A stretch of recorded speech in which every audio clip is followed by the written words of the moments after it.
Bonjour et bienvenue dans cette vidéo où je vais vous présenter Google Analytics et vous montrer pourquoi utiliser Google Analytics comme outil de suivi statistique pour votre site, votre blog, votre application mobile, pourquoi pas, d'un point de vue statistique d'utilisation, de visite des internautes et plein d'autres données que nous allons pouvoir récupérer dans cet outil gratuit de Google. Alors concrètement, Google Analytics, même s'il est gratuit, va pouvoir s'installer sur votre site internet grâce à un développeur webmaster qui va en fait sur toutes les pages de votre site identifier ces pages à l'aide d'un script, d'un code si vous voulez, que l'on va rajouter. Et c'est un code que nous fournit Google. Donc ce code, une fois qu'il est positionné sur toutes les pages de votre application mobile ou de votre site, à partir de ce jour-là, à partir de ce moment-là, Google va pouvoir récupérer des informations sur les internautes et les visites qui sont effectuées. Premier conseil que je vous donne, typiquement, va être d'utiliser, lorsque vous allez vous intéresser aux statistiques de votre interface, utiliser un outil pour ne pas être comptabilisé, vous, dans vos statistiques. Pour cela, j'utilise personnellement un outil qui s'appelle Ghostery, qui est le petit fantôme que vous voyez ici dans mon navigateur bleu, Ghostery. Et ce fantôme, ici, lorsque je clique dessus, m'indique le nombre de mouchards détectés sur un site internet et je peux choisir de bloquer ces mouchards sur chacun des sites que je vais visiter. Donc il y a différents types de mouchards. Il y a des mouchards pour afficher de la publicité et donc récupérer des informations sur qu'est-ce que vous faites vis-à-vis de cette publicité. Il y a des mouchards d'analyse statistique comme Google Analytics ou d'autres en l'occurrence. Et d'autres mouchards qui permettent faire de l'analyse comportementale, de récupérer vos cookies, les analyser, donc des petits fichiers qui sont stockés sur votre ordinateur grâce à votre navigateur internet, pour analyser vos comportements, vos habitudes de recherche et d'achat.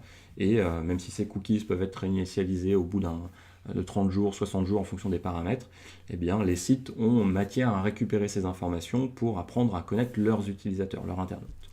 Ghostery, lorsque vous allez rechercher Ghostery sur Google, donc Ghostery, vous allez arriver sur le site de Ghostery qui va vous proposer pour votre navigateur, c'est-à-dire pour Firefox, Google Chrome, Safari, Opera, Internet Explorer ou d'autres, d'installer cette extension. Vous aurez ensuite à redémarrer votre navigateur, puis Ghostery va se lancer et vous demander quel type de mouchard vous voulez bloquer. Est-ce que vous voulez bloquer les mouchards de type publicité, de type analyse comportementale, de type cookies ou de type statistique et d'autres. Donc vous pourrez choisir les catégories à bloquer ou à ne pas bloquer. Je vous conseille donc de bloquer pour votre site internet principalement ou votre application mobile, de bloquer les statistiques et les visites effectuées depuis vos ordinateurs, depuis vos appareils, ordinateurs portables, ordinateurs mobiles. Ainsi, vous ne serez pas comptabilisé dans les statistiques de visite que l'on aura dans Google Analytics. C'est une solution, en l'occurrence, assez simple et rapide. Parce que, typiquement, il existe après d'autres solutions un peu plus complexes qui consisteraient, cette fois-ci à un niveau un peu plus avancé, à identifier ce qu'on appelle l'adresse IP de vos machines, de vos ordinateurs, et détecter si cette adresse IP, on peut l'exclure dans Google Analytics, donc la renseigner pour l'exclure des statistiques de visite. Ce qui fait que Google dit, si une visite provient de cette adresse IP-là, je ne la compte pas dans mes statistiques que je présente à mon internaute. Voilà l'autre solution qui serait un peu plus avancée, et cela se passerait dans Google Analytics dans la partie administration de l'outil. Maintenant que nous avons parlé exclusion de statistiques, pour vous en l'occurrence, et administration de l'outil de manière basique, concrètement, lorsque Google Analytics sera installé sur vos sites ou vos applications, vous allez pouvoir vous connecter et arriver ici sur cette page qui est la vue d'ensemble de votre audience. Ou ici, par exemple, tout en haut, je suis du 25 mars 2016 au 24 avril 2016, donc la date d'aujourd'hui typiquement, et je vois ici concrètement les visites effectuées jour par jour, ou alors dans le graphique ici en haut à droite, je vais pouvoir choisir semaine par semaine, et du coup avoir un niveau de détail un peu moins important, et je pourrais même aller jusqu'à de heure par heure, et voir concrètement à quelle heure les gens se connectent le plus et font le plus de visites, ou à quelle heure ils font le moins de visites, typiquement. Donc je vais revenir sur la vue jour. En dessous de ce graphique, vous avez des premières données qui sont assez intéressantes sur le nombre de sessions, le nombre d'utilisateurs, le nombre également de pages vues et le nombre de pages par session. Alors, la différence entre session et utilisateur est très importante, puisque un utilisateur est une personne physique qui va pouvoir faire plusieurs sessions, c'est-à-dire plusieurs visites sur votre site. Voilà pourquoi vous aurez toujours plus de sessions que d'utilisateurs, c'est tout à fait normal. Les pages vues eh bien, correspondent à l'ensemble des pages qui ont été vues, visitées dans votre site. Et le nombre de pages par session, bon, ça parle de soi, c'est pour une visite en moyenne d'un visiteur, hein, eh bien, il y a environ 5 pages, virgule, ici en l'occurrence 35, qui ont été vues par cet utilisateur. En dessous, vous avez d'autres statistiques comme la durée moyenne des sessions, le taux de rebond et le pourcentage de nouvelles sessions.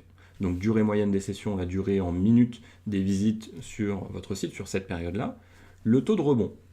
Alors c'est une statistique assez intéressante, puisque rebondir signifie sauter comme ça ou se rebondir vers autre chose, aller vers d'autres horizons. Eh bien concrètement, le taux de rebond correspond un peu à cela, c'est-à-dire si le taux de rebond était de 100%, ça veut dire que 100% de vos internautes, vos visites, conduisent à des internautes qui repartent après. Si vous aviez un taux de rebond de 50%, cela signifierait qu'un internaute sur deux arrive et repart. Donc l'objectif va être d'avoir le taux de rebond le plus faible possible, le plus bas possible, typiquement, pour avoir une qualité de site, une qualité de contenu a priori qui répond à vos utilisateurs. Donc ici un taux de rebond de 33,63% signifie qu'à peu près un internaute sur trois arrive et repart, ce qui est pas si mal, mais vous verrez que le taux de rebond est une statistique sur laquelle il est difficile de jouer très simplement et concrètement. C'est la qualité de votre référencement naturel et de votre référencement sponsorisé qui va vous permettre ici d'avoir le meilleur taux de rebond. Donc un très bon taux de rebond pour un gros site internet serait de tendre justement vers 30 voire 40%, moins étant bien sûr mieux. Un très très très bon taux de rebond serait de 2 à 10, 12%, serait un très très très voire excellent taux de rebond en l'occurrence. Et enfin, pourcentage de nouvelles sessions, c'est sur ce mois ici, j'ai 71,82% de gens qui reviennent, qui sont revenus de précédentes interactions avec mon site. Et c'est ce que l'on voit ici à droite avec le camembert qui me dit qu'à peu près 3/4 de mes visiteurs sont des nouveaux visiteurs et à peu près un quart, un tout petit peu plus, sont des gens qui reviennent suite à une visite effectuée sur ce mois-là. Voilà pour les principales statistiques affichées dans Google Analytics.